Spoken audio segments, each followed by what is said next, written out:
दोस्तों आप बिलीव नहीं करोगे कि सालों पहले इंसानों को एक अजीब तरीके का प्लेनेट मिला था जिसका नाम पेंडोरा था, जहाँ बहुत ही अलग अलग टाइप के क्रिएचर्स और ब्लू कलर के बड़े बड़े एलियंस पाए जाते थे। लेकिन इंसानों ने अपने फायदे के लिए पूरे प्लेनेट को तबाह करना स्टार्ट कर दिया था। पर एक आदमी जिसका नाम जेक था उन एलियंस का साथ देता है और बुरे इंसानों के साथ लड़ाई करके उन्हें पेंडोरा से भगा देता है और पहली बार बाहर से आया हुआ कोई आदमी पेंडोरा का किंग बन जाता है। लेकिन सालों बाद इंसान फिर से वहाँ पर आ गए थे और अब की बार उनके पास बहुत ही एडवांस वेपन्स थे जो उन सारे एलियंस को खत्म कर सकते थे। तो अब देखना है कि क्या जेक सारे एलियंस के साथ मिलकर फिर से उन इंसानों को हरा पाएगा या फिर पेंडोरा पूरी तरीके से खत्म हो जाएगा। और इस बार हम सिर्फ देखेंगे नहीं बल्कि हम भी जेक की मदद करेंगे उन इंसानों को हराने में। यहाँ पर पेंडोरा से उन इंसानों के जाने के बाद वहाँ के सभी लोग खुशी खुशी रहने लगते हैं। जेक वहाँ का राजा बन गया था। इंसानों के साथ उस भयंकर लड़ाई में जेक की एक इंसानी दोस्त मर चुकी थी जिसके डीएनए का यूज करके माँ एवा ने एक बच्ची को जन्म दिया था और जेक ने उसका नाम किटी रखा था। जेक भी वहाँ की एक एलियन जिसका नाम निटेरी था उसके साथ रहने लगा था। जेक का अपना भी बच्चा पैदा होता है जिसका नाम वो निटेम रखता है। वो सारे एलियंस माँ एवा की पूजा करते थे जो कि उनके पूरे प्लेनेट पर जीवन का संतुलन बनाए रखती थी। जेक अब निटेरी के साथ रहकर खुशी खुशी अपनी लाइफ जीने लगा था। जेक के टोटल 4 बच्चे हुए थे और वो सभी फैमिली की तरह बहुत ही ज्यादा हैप्पी थे। यहाँ पर कुछ इंसान पेंडोरा पर ही रुक गए थे जो कि पेंडोरा को कोई भी नुकसान नहीं पहुंचाना चाहते थे और अपनी रिसर्च को आगे बढ़ाना चाहते थे। वो कर्नल जिसने इंसानों के साथ मिलकर पेंडोरा पर हमला किया था वो मर चुका था, लेकिन उसका एक छोटा सा बच्चा बाकी लोगों को मिल गया था। तो वो सब कर्नल के बच्चे को पालने का डिसाइड करते हैं और उसका नाम स्पाइडर रखते हैं। स्पाइडर तो हमेशा जेक के बच्चों के साथ खेलता रहता था और उन्हें देखने पर ऐसा लग ही नहीं रहा था कि वो अलग अलग प्रजाति के हैं, क्योंकि जेक के बच्चे भी उसके साथ काफी ज्यादा खुश थे। लेकिन यहाँ पर जेक की वाइफ नेटेरी स्पाइडर को अपने परिवार का हिस्सा नहीं मानती थी, क्योंकि उसके फादर ने पिछले टाइम पेंडोरा को काफी ज्यादा नुकसान पहुंचाया था और वो ये बात कभी नहीं भूल सकती थी। जेक अपने सारे बच्चों को खुद ही पेंडोरा पर रहने का तरीका सिखाता है और उन्हें शिकार करने का सही तरीका सिखाता है। लेकिन कहते हैं ना, हैप्पीनेस लाइफ का सिर्फ एक ही पार्ट होता है। एक दिन जैक और नटेरी देखते हैं आसमान से बहुत सारे तारे नीचे गिर रहे हैं और सच में वो कोई तारे नहीं थे बल्कि वो इंसान थे जो कि पेंडोरा पर वापस हमला करने आ रहे थे और वो इस बार सभी चीजों के लिए तैयार थे। उन इंसानों ने अपने वेपन्स को इस तरह डेवलप किया था कि उनके सामने आने वाली कोई भी चीज वो पूरी तरीके से तबाह कर सकते थे और जिन चीजों की वजह से वो उन एलियन से लास्ट टाइम हारे थे उन लोगों ने उसका भी सोल्यूशन निकाल लिया था, जिसका यूज करके वो अब वापस पेंडोरा पर हमला करने वाले थे। उन लोगों ने तो पेंडोरा पर हमला करना स्टार्ट भी कर दिया था। वहाँ के पूरे जंगल जला दिए थे। पेंडोरा के सारे एनिमल्स और क्रिएचर्स यहाँ से वहाँ भाग रहे थे, जिसमें कि वो सारे एलियंस कुछ नहीं कर सकते थे क्योंकि उन इंसानों ने पेंडोरा पर अचानक हमला किया था और उन सारे एलियंस की प्रजातियों को इस बारे में बिल्कुल भी पता नहीं था। यहाँ पर उन इंसानों के लैब में एक अवतार उठता है और वो वहाँ के सभी लोगों को मारने लगता है और तब पता चलता है कि वो अवतार उसी कर्नल का है जिसे कि नेटेरी ने मूवी के फर्स्ट पार्ट में मार दिया था। लेकिन लड़ाई में आने से पहले उन लोगों ने कर्नल की सारी मेमोरीज और डीएनए का यूज करके एक अवतार बना लिया था और अब कर्नल को अपना अधूरा काम पूरा करना था, जो कि था जेक को मारना और पूरे पेंडोरा को अपने कब्जे में कर लेना। जेक अपने कुछ साथियों के साथ उन पर हमला करते रहता है और उन इंसानों की टेक्नोलॉजीज को खत्म करता रहता है और ये सबसे अच्छा वे था क्योंकि इसी तरीके से वो इंसानों को कमजोर कर सकते थे। और अगर मेरी मानो तो उन इंसानों को टक्कर देने का सिर्फ एक ही रास्ता था, उनकी ही टेक्नोलॉजी और एडवांस वेपन्स उनके ही खिलाफ यूज करना। और ये सेम चीज जेक और बाकी सब करते हैं। उन लोगों ने एडवांस वेपन से भरी ट्रेन को तबाह कर दिया था और उन सारे वेपन्स पर कब्जा कर लिया था। जेक का बेटा नेटिम भी अपने फादर के जैसा बनना चाहता था, तो वो इंसानों के खिलाफ बगावत में उसका साथ देना चाहता था, इसीलिए वो उसके साथ आया था और वेपन्स को इकट्ठा करने में मदद कर रहा था। तभी वहाँ पर इंसान एक बहुत बड़े जेट में आ जाते हैं जो कि जेक और बाकी सभी पर हमला करते रहते हैं और उस हमले में नेटिम काफी ज्यादा घायल हो जाता है। लेकिन जैक और बाकी सब वहाँ से सारे लोगों को निकालने में कामयाब हो जाते हैं और वो नेटिम को भी एक सेफ जगह पर लेके आ जाते हैं। उन इंसानों ने सारे एलियंस का घर तबाह कर दिया था, तो अब वो एलियंस एक बड़ी सी गुफा में रहते थे जहाँ पर वो सब सेफ थे। जेक अपने बेटे नेटिम को काफी ज्यादा डांटता रहता है क्योंकि उसके मना करने के बावजूद भी नेटिम उसके साथ आया और सच में नेटिम मरते मरते बचा था। यहाँ पर कर्नल अपने साथियों के साथ इंसानों द्वारा बनाए गए एक मिलिट्री बेस में आ जाता है। वहाँ के कैप्टन कर्नल को बताती है कि जेक उन सभी के मिशन में एक कांटा सा बन गया है और उन सभी पर हमेशा हमला करता रहता है, तो उन सभी को जेक को कैसे भी करके रोकना पड़ेगा और उसे जान से मारना पड़ेगा, नहीं तो वो पेंडोरा पर कब्जा नहीं कर पाएंगे। यहाँ तो कर्नल को पहले से ही जेक पर काफी ज्यादा गुस्सा था और अब ये बात सुनने पर उसका गुस्सा दुगना हो गया था,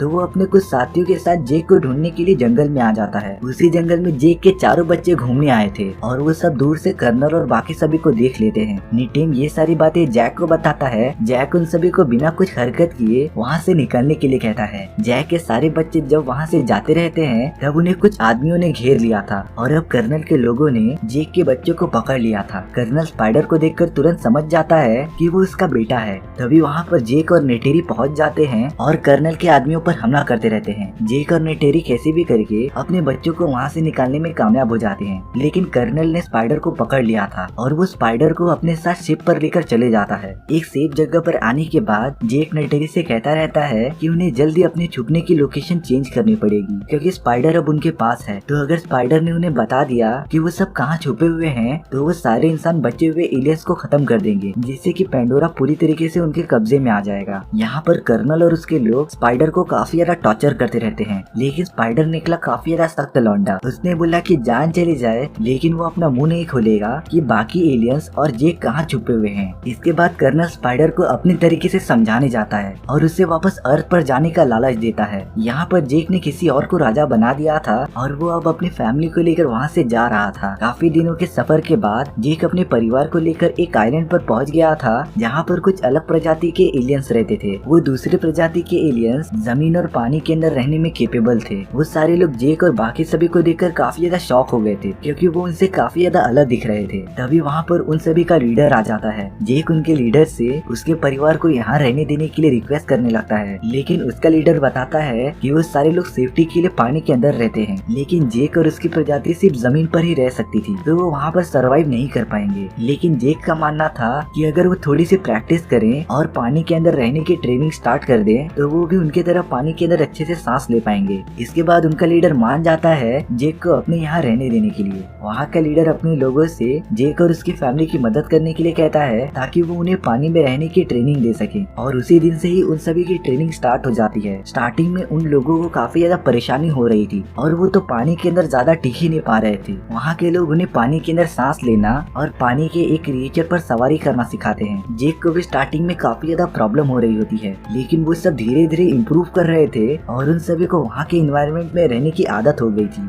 यहाँ पर कर्नल स्पाइडर के साथ अपने लिए एक इकरान चुनने आया हुआ होता है जो कि बहुत बड़े उड़ने वाले क्रिएचर्स होते थे और वो अपनी लाइफ में सिर्फ एक ही बार अपने ओनर को चुनते थे। कर्नल उनमें से एक इकरान को पकड़ने में कामयाब भी हो जाता है। यहाँ पर जेक और बाकी सभी की ट्रेनिंग चालू रहती है और वो सब काफी ज्यादा अच्छा परफॉर्म कर रहे होते हैं। यहाँ पर किटी का कुछ लोग मजाक उड़ाते रहते हैं और उस पर हंसते रहते हैं। तभी इसी बात पे नेटिम और उनकी लड़ाई हो जाती है जो कि सही भी थी। एक भाई कैसे अपने बहन की बेइज्जती सहन करेगा, लेकिन जेक उन्हें बताता है कि उन्हें इस तरह लड़ाई नहीं करनी चाहिए क्योंकि उन सभी को यहाँ पर हमेशा के लिए रहना है तो उन्हें सभी से दोस्ती बना कर रखनी पड़ेगी। इसके बाद नेटिम उन लोगों से माफी मांगने चले जाता है और उनके तरफ दोस्ती का हाथ बढ़ाता है। वो लोग नेटिम को माफ कर देते हैं और पक्के दोस्त बन जाते हैं। वो सारे लोग नेटिम को लेकर एक जगह पर आ जाते हैं जहाँ पर वो हमेशा शिकार करने आया करते थे। जब वो सब पानी के अंदर चले जाते हैं तो वो नेटिम को एक मछली पकड़ के दिखाने के लिए कहते हैं। नेटिम तो शिकार करने चले गया था और तब पता चलता है कि ये सब एक चाल थी और वो लोग नेटिम को छोड़कर वहाँ से भाग जाते हैं। नेटिम तो शिकार करने में बिजी था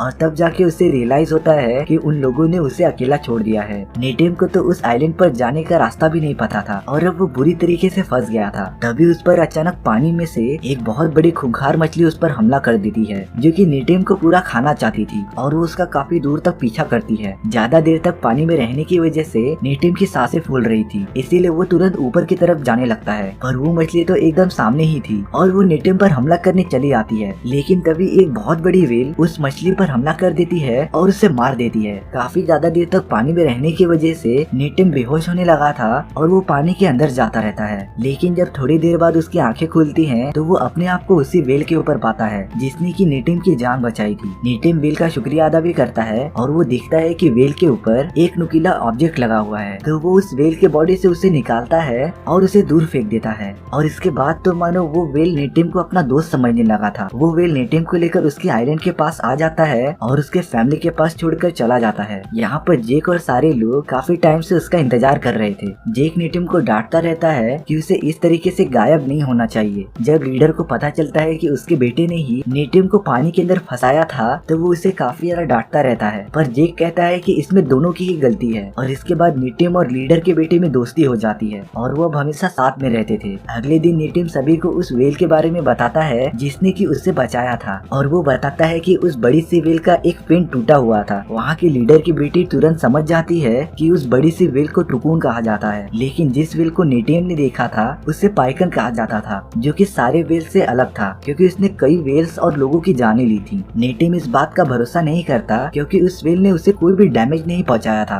बल्कि उसने नेटिम की जान बचाई थी। तो वो इस बात का पता करने के लिए उस वेल के पास चले जाता है। नेटिम उस वेल से साइन लैंग्वेज में बात करता रहता है और पूछता है कि उसे दूसरों से अलग क्यों रखा गया। इस बात का जवाब देने के लिए वो वेल नेटिम को पानी के अंदर लेके जाने लगती है, और ये सीन सच में काफी ज्यादा अच्छा दिख रहा था। यहाँ पर कर्नल स्पाइडर को लेकर अपनी सेना के पास आ जाता है, और वो लोग बड़े बड़े शिप का यूज करके जेक और बाकी सभी को डिफरेंट आइलैंड पर ढूंढते रहते हैं। और काफी सर्च करने के बाद वो एक आइलैंड पर पहुंच जाते हैं जहाँ पर कुछ एलियंस रहा करते थे। कर्नल और उसकी टीम वहाँ पर आ जाती है और उन सभी को मारने लगती है। वो लोग उनसे जेक के बारे में पूछते रहते हैं, लेकिन उन एलियंस ने जेक के बारे में कुछ भी नहीं बताया था। तो इसीलिए कर्नल के लोग वहाँ की पूरी जगह को आग लगा देते हैं, जिससे कि उनके रहने की जगह पूरी तरीके से जल जाती है। वहीं उस आइलैंड के दूसरी तरफ जैक अपने फैमिली के साथ रह रहा था। जब ये बात उनके लीडर को पता चलती है कि वो सारे इंसान जेक को ढूंढते ढूंढते यहाँ तक पहुँच गए हैं और चारों तरफ तबाही मचा रहे हैं, तो वो जेक को ये सब बताता है। यहाँ पर काफी ज्यादा पूछने के बाद भी कोई भी जेक के बारे में बताने के लिए तैयार नहीं था। तो अब कर्नल के पास एक आइडिया था कि वो वहाँ के सारे बड़े बड़े वेल्स को खत्म कर देगा, जिससे कि उन सभी एलियंस को उनके पावर का अंदाजा होगा, और शायद से ये देखकर जेक भी बाहर आ जाए। यहाँ पर नेटिम उस बड़े से वेल के साथ बॉन्ड बनाने में कामयाब हो जाता है, और वो उसके मेमोरीज में देखता है कि कुछ सालों पहले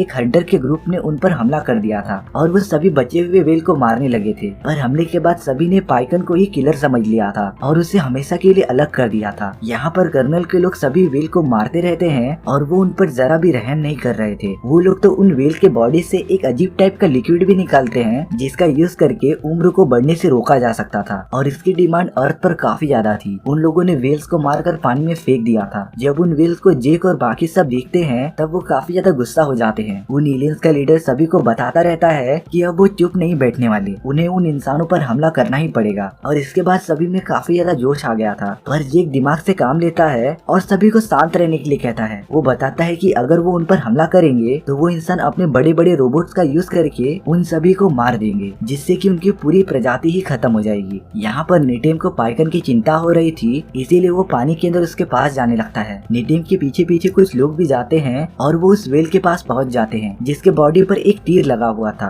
नेटिम और बाकी सब उसे निकालते रहते हैं, पर तभी वहाँ पर वो सारे इंसान अपने आधुनिक हथियारों के साथ वहाँ पर आ जाते हैं। नेटिम जेक को ये बात बता देता है और जेक अपने साथी के साथ निकल पड़ता है उन सभी की मदद करने के लिए। नेटिम और बाकी लोगों ने मिलकर पाइकन के बॉडी से वो तीर निकाल लिया था, लेकिन यहाँ पर कर्नल की टीम वहाँ पहुँच गई थी और वो नेटिम और बाकी सभी को पकड़ने लगी थी। वो तो उन सभी को जाल में पकड़कर अपने शिप पर लेके आ जाता है, और अब वो जेक को ब्लैकमेल कर सकता था कि वो खुद को सरेंडर कर दे और अकेले शिप पर आए। जेक के पास अब कोई भी ऑप्शन नहीं था, और वो जैसे ही आगे बढ़ता रहता है तभी वहाँ पाइकन आ जाता है और उनके शिप पर हमला कर देता है। वो पूरी शिप धीरे धीरे तबाह होने लगती है। इस बात का फायदा उठाकर जेक और बाकी सब उन पर हमला करने चले जाते हैं। नेटेरी भी अपने इकरान पर बैठकर उन सभी पर हमला कर रही थी और उन्हें एक ही बार में मार दे रही थी। अब वो सब लोग इंसानों पर भारी पड़ रहे थे। जेक अपने बच्चों को भी छुड़ाने में कामयाब हो जाता है, लेकिन कर्नल अब उसकी बेटी केटी को पकड़ लेता है और उसे अपने साथ लेकर चला जाता है। पर वो शिप अब बुरी तरीके से डैमेज हो गई थी और वो कभी भी पानी के अंदर डूब सकती थी। वहाँ से बाहर निकलने के चक्कर में नेटिम को एक गोली लग जाती है और वो काफी ज्यादा घायल हो चुका था। कुछ देर बाद नेटिम मर जाता है, पर किटी अभी भी कर्नल के कब्जे में थी। ये सब होने के बाद जेक और नेटेरी काफी ज्यादा गुस्से में आ गए थे और वो इस शिप पर चले जाते हैं उन सभी पर हमला करने के लिए। वो अपने सामने आने वाले सभी को मारकर आगे बढ़ते रहते हैं, जैसे कि उन पर कोई भूत सवार हो गया हो। और जेक अब कर्नल के पास पहुंच जाता है, जिसने की केटी के गले पर चाकू रख दिया था। पर यहाँ नेटेरी स्पाइडर को मारने की धमकी देती रहती है और ये देखकर कर्नल केटी को छोड़ देता है। वो पूरी शिप धीरे धीरे पानी के अंदर डूब रही थी और अगर वो जल्दी यहाँ से बाहर नहीं निकले तो वो भी शिप के साथ पानी के अंदर डूब जाएंगे। तो नेटेरी और बाकी सब वहाँ से बाहर निकलने लगते हैं और जेक यहाँ पर कर्नल से अकेला फाइट करते रहता है। उन दोनों में बहुत ज्यादा लड़ाई होती है, पर जेक ने उन नए प्रजाति के एलियन से काफी अच्छी फाइटिंग टेक्निक सीख ली थी, जिसका यूज वो कर्नल को मारने के लिए करता है। और जेक कर्नल को मारने में कामयाब भी हो जाता है, पर उससे भी तुरंत वहाँ से बाहर निकलना पड़ेगा क्योंकि वो शिप आधे से ज्यादा डूब चुकी थी। यहाँ पर नेटेरी भी पानी के अंदर फंस गई थी, पर वहाँ केटी आ जाती है और बाकी सभी को बाहर निकलने का रास्ता बताती है। जेक भी यहाँ पर सही सलामत बाहर निकल जाता है। स्पाइडर अपने फादर की हेल्प करता है और उसे सही सलामत पानी से बाहर निकालता है। कर्नल अभी तक मरा नहीं था, वो अभी भी जिंदा था। वो स्पाइडर को अपने साथ आने के लिए कहता है, लेकिन स्पाइडर कर्नल के साथ नहीं जाना चाहता था और वो वापस जैक के पास चले जाता है। जैक यहाँ पर सभी लोगों के साथ होता है और वो अपने मरे हुए बेटे नेटेम को माँ एवा के पास रख देता है, जिससे कि उसकी आत्मा को शांति मिले। और अवतार द वे ऑफ वाटर की स्टोरी यहीं पर खत्म हो जाती है। सो व्यूअर्स, आपको ये स्टोरी कैसी लगी प्लीज कमेंट सेक्शन में बता दो। और अगर आपको मेरा एक्सप्लेनेशन 1% भी अच्छा लगा हो तो वीडियो को लाइक एंड चैनल को सब्सक्राइब जरूर कर लेना, क्योंकि इससे मुझे मोटिवेशन मिलता है आपके लिए इसी तरीके की मजेदार स्टोरीज लाने के लिए। तो मिलते हैं नेक्स्ट वीडियो में।